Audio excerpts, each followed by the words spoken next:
Good morning, everyone. Welcome to the review, one of the much-awaited reviews, for me anyway, of the RSI Scorpius, Star Citizen's X-Wing. As we see here, we got it in the hangar on the ground in Lorville, so we're going to start off in the atmosphere, and then we'll go up to space and take a look at how she flies, and take a look at it from the pilot's perspective.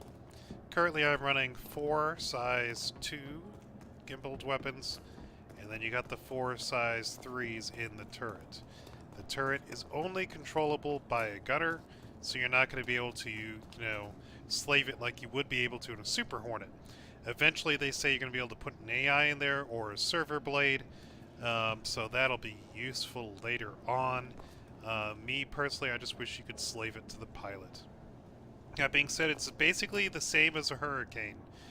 Most of the stats for flying, DPS, very similar to the Hurricane.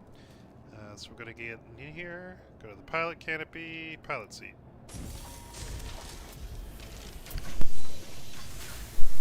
Still fighting the cold, my apologies.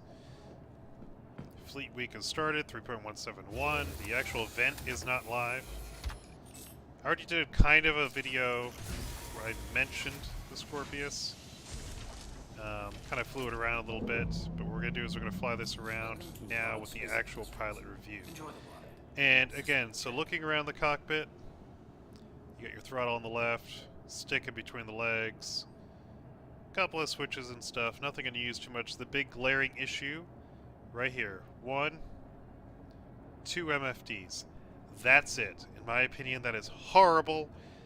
I don't know why we don't have like maybe one here, something. Even just put one here. I know you got nice visibility, it's great visibility in the cockpit, but it makes it so that for combat you're pretty much limited to this. You're going to need your self status, so you know your ship shields and hull, and then you need to know your power triangle, so you can adjust your power to keep up with this. So target status is going to be null. You're going to have to rely on your gunner to tell you the target status, or just assume, keep firing till they're dead. That's it.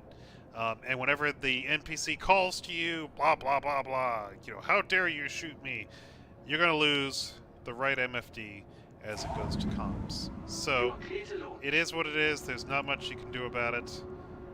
Maybe we'll get more MFDs later. I don't know. You're going to have to mess with the MFDs, find the style you like. This is the style I'm sticking with.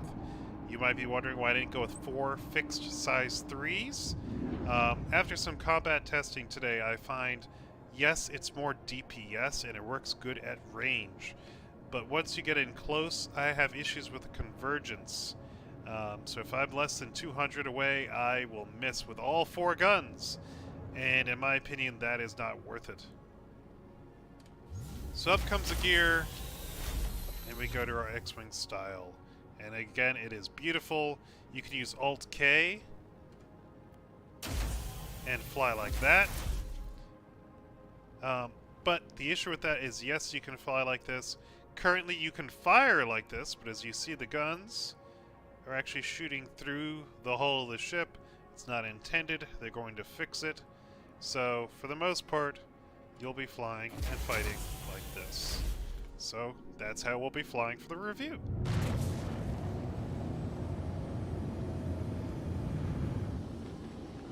So first things first, we'll check the atmospheric top speed without using boost. Kind of keep her at about 3,000.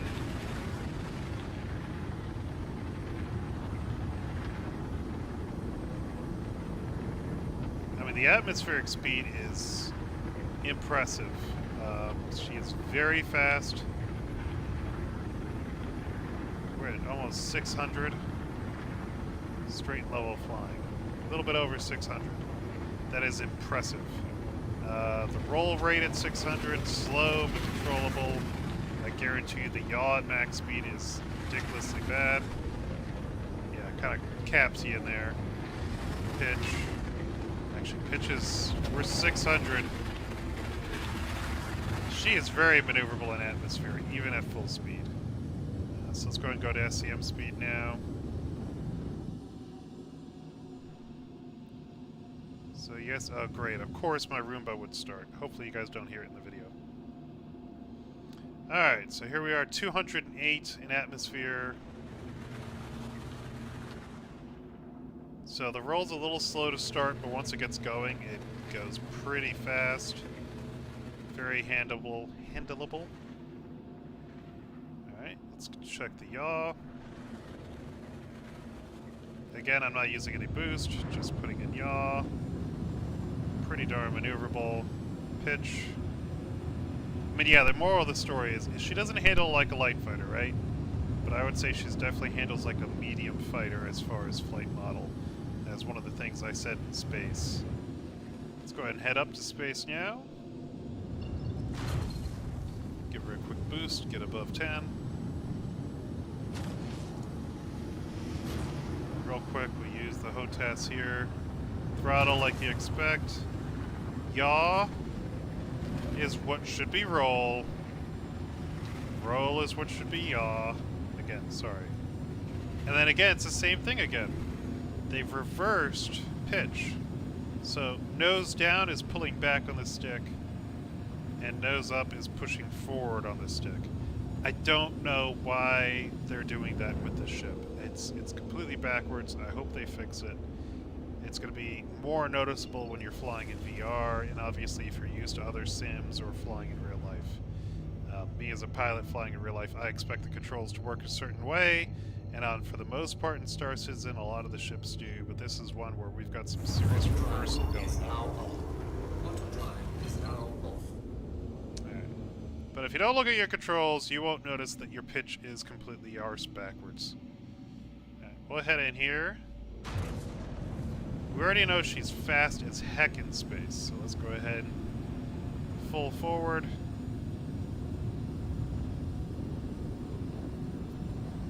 So for a heavy fighter, you basically have light fighter speed. Space brake! Stops very good. Hello, and thank you for contacting EDL Landing Assist. Alright, let's go ahead and head to the end of this pad. Get to the needle, and we'll do the axes maneuvering test. Some people use asteroids, I use space stations, because why not? It's fun when you get scanned. Here's our little needle. Whoop. So side strafe, I can already tell you right now, is kind of weak. Kind of weak and hard to control, so the side strafe's going to be an issue. I imagine the vertical... So here we are, vertical now, not using boost, just pitching, thrusting down.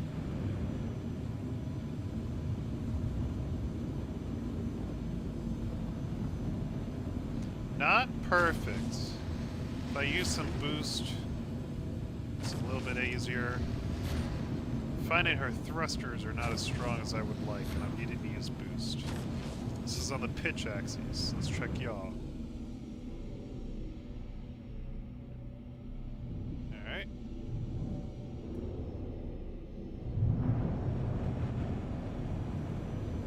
Yaw is the same.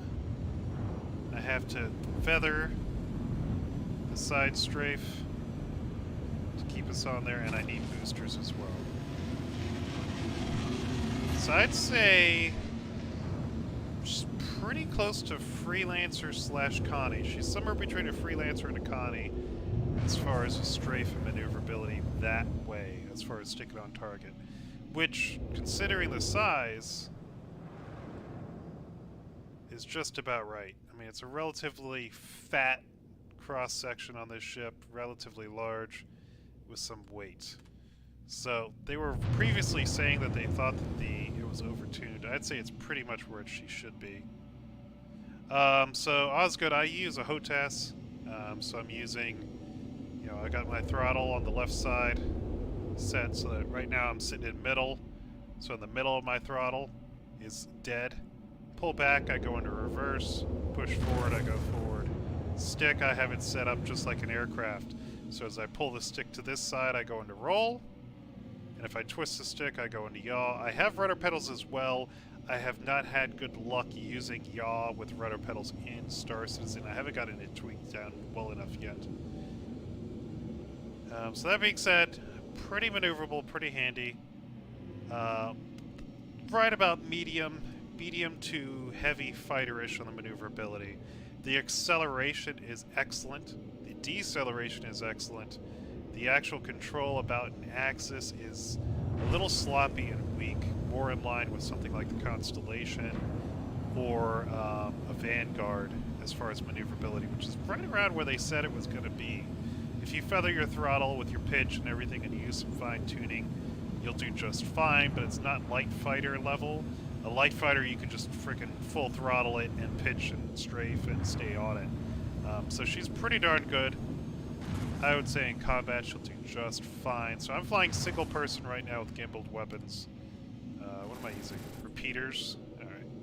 Let's see if there's any bounties to pick up in the area, just for a real quick one. We have a couple. Let's go ahead and head to a medium. HDSF Tompkins. So this will be an this will be good. This will be an atmospheric one, and one we should be able to just go straight to.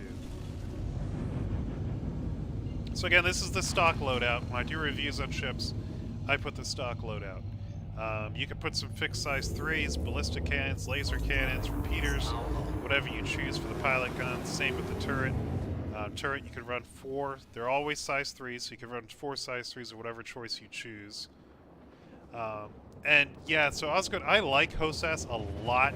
My issue was I ran out of buttons. I found I was much deadlier running HOSAS. It's hands on stick and stick. Much better fine-tuned control, and a very good control configuration for space sims. But since I also do play DCS, Digital Combat Simulator, I found myself having some real issues. And my setup right now using the Monster Tech mounts, it's pretty painful to switch between the two. So I just stick with HOTAS, and that's what I'm using for now for both games. Alright, so since we're gimbaled, we'll go ahead and run a gimbal loadout. We know our speed is good. We're going to come in fast, try to close the distance before we get missile spammed. Already got one target in there. We're going to focus on the primary bounty first.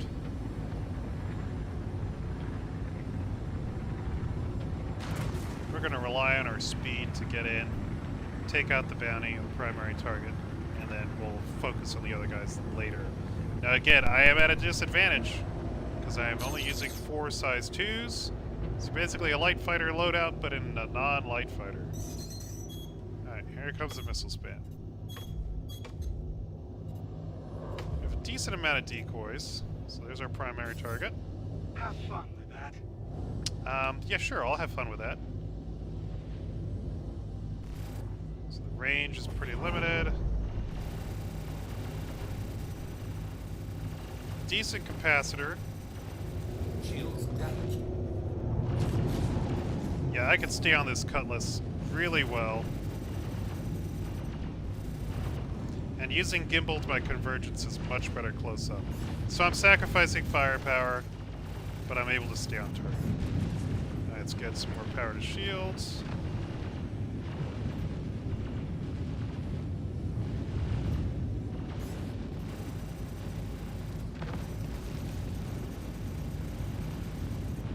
So yeah, if I had the turret up, he'd be dead already. But I do not have the turret. A little bit more to shields. Let's move out a little bit, move away. So yeah, the shields, I'm definitely taking damage. Again, they're using all ballistics.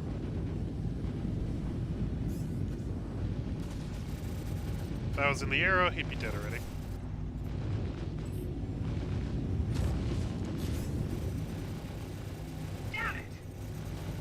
But see, I can stay much closer and on target using gimbaled on this ship. If I'd been using the fixed, I'd just be shooting around the Cutlass.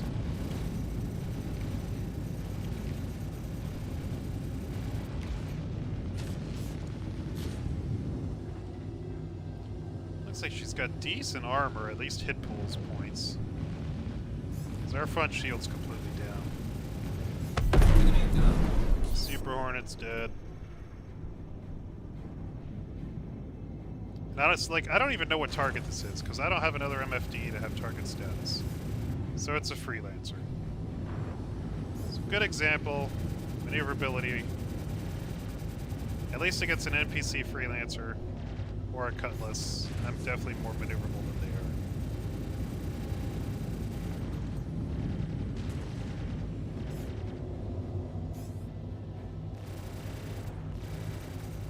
Enemy down. are. Yep, pretty much easy work. Front shield was down a lot of the time. If I'd been really concerned, I could have gone away, allowed that shield to recharge. But see, that's why I have the power triangle up, is I know where my power is. It's so you need at a minimum in combat, you need those 2 MFDs. So that's the main downside I see with the ship, is that you're having to look down, and if you really want to know your target status, you're going to have to change with an MFD, and in doing that in combat, I don't think that's ideal. So I'm going to have to say that's my main gripe with this ship, is the MFDs. So maybe that is the balance that they want, is by having only 2 MFDs, you're really crippled with information if you don't have your second turret gunner to be able to tell you, hey, target shields are down, target is a cutlass, target is a that. So that's definitely something to consider. But again, flying, this is not a solo. We're doing this pilot review from the pilot's perspective in the cockpit. This is not a solo ship. Can you fly it solo? Yes, we just showed that. No problem, MRTs, probably VRTs will be fine. But this ship is meant to be flown with a partner. If you got a partner, just like the Hurricane, it's a very powerful ship. And just like the Hurricane, it's usable without a partner, but it's not ideal. You'd be better off taking something else, such as an Arrow or a Super Hornet or a Saber. But she does the job. I think it's a very good ship. If you have a friend that you fly with, or you're okay waiting for AI blades, this is an excellent purchase. Highly recommend. And it's beautiful. I mean, at the end of the day, this is a video game, ladies and gentlemen. Looks, they matter. Let's be honest. Looks matter. And look-wise, this thing is absolutely gorgeous. If you're a Star Wars fan, you got your X-Wing. If you're a Babylon 5 fan, you've got your Star Fury. It's a classic sci-fi layout. It's a good-looking ship. I don't see them nerfing the DPS. That's not going to happen. It's basically just a Hurricane. There's no reason for them to nerf the DPS. So don't think, oh, it's going to get the ion treatment. No, that it was not going to happen. This is a 2-player ship, and she's built as is. The main concern I have with it is the maneuverability might be adjusted, but it's so close to the Hurricane as is, I don't even see that happening. Maybe the acceleration, deceleration might be adjusted, because it is light fighter speed and light fighter deceleration. That's the only change or tuning I might see. But with only the 2 MFDs available to the pilot, they might leave it as is because it's balanced. Because in combat, if you need to look at your target status or you need anything else other than those 2 MFDs, it's going to be a full second usually as you look down to adjust your MFD, get your information, look back up, and in that time, the frickin' Gladius is now behind you. So I think she's in a good spot. I don't think she's going to get adjusted by CIG, and I think it's a real winner of a ship, especially if you have friends you play with and enjoy group gameplay. It's just a beautiful ship. It flies well. It handles well. You can fly it solo. You can fly it with 2. So my pilot review on this one is I'm going to give it a 7 out of 10. I can't give it a 10 out of 10 because I hate lacking an MFD. If I had 1 more MFD, I'd give it an 8 or 9 out of 10. If I had 2 more, I'd give it a 10 out of 10. Survivability is better than I expected. Maneuverability is very decent. And the pitch is, just overall, she's a good flying ship. So that's pretty much it on the review. Yeah, that was good. So yeah, the Ion's main issue was just balancing a size 7 weapon. And they're trying to make it so it's not the instant one-shot monster that it was. I can understand it. We don't like it, and it's not where it's going to end up. I feel fairly certain we'll see the Ion get another balance pass or 2 or 3 as time goes along. But for right now, it's still it's usable, but it's still it really is only good for its one role, which is taking out large to capital ships. So that's pretty much it for the review. I'm gonna go ahead and bring this bird in for a landing. I hope you guys enjoyed the video. Make sure to like, comment, and subscribe. Yeah, she's very good. I mean, it's awesome. Please visit again. Oh, Hello. understandably, people want to know if this fits in anything. I'll cover that right now. I'm hearing it does fit in a 890 jump. I have not tested it. My friend has one. I need to get him in there to try it out. Please proceed to assign landing bay. But yeah, she's a great ship. And Osgood, yeah, the Sentinel with the EMP is very strong. I would definitely put it slightly ahead of the Scorpius just as far as that ability. Once you get shields down, you can pop an EMP and maybe disable the ship completely. Very, very powerful there. Great PvP ship. But as far as everything else goes, this with one person on board is amazing. And yeah, the Sentinel, if you got someone in the turret, it's also amazing. I mean, they're very good ships. And I feel they're all balanced. And I think CIG is doing a good job of making it so that you can pick a ship that you like and make it work. I got a friend that still swears on the Tana.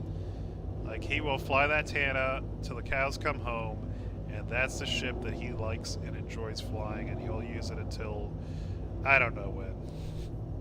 But it is what it is. They're doing a pretty good job of allowing you to fly whatever ship you want, and that's pretty good.